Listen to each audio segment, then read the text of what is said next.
Well, our farmers are at risk of losing millions of dollars in crops this season. Well, that's because once the harvest is ready, there's just not enough workers. Simone de Rosario shows us how some are pleading with Washington, D.C. to make it easier to hire workers from outside the U.S. It was a tough day for Auburn, Washington's Mosby Farms. It's hurtful.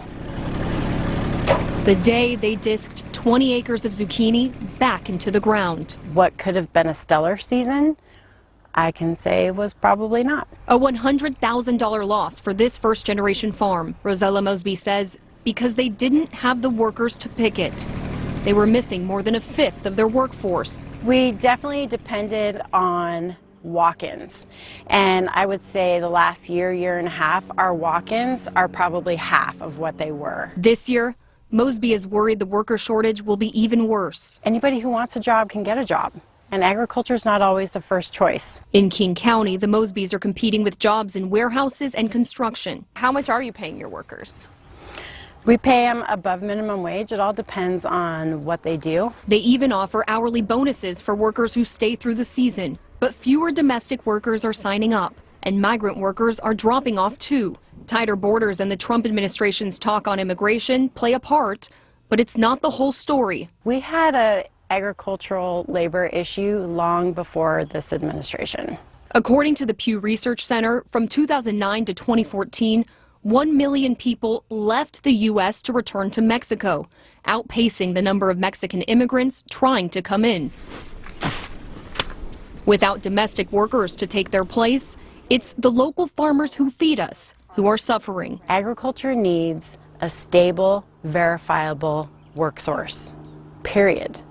And whether that is domestic or comes from abroad, like we just need help. It's an issue that's caught the attention of some lawmakers. This is truly a crisis situation. Washington Congressman Dan Newhouse hears the same concerns in Central Washington. He says the shortage could cost the state millions of dollars a year. Not only you lose the food that people need to eat, but the loss of jobs that harvest, pack, and process and ship that food product.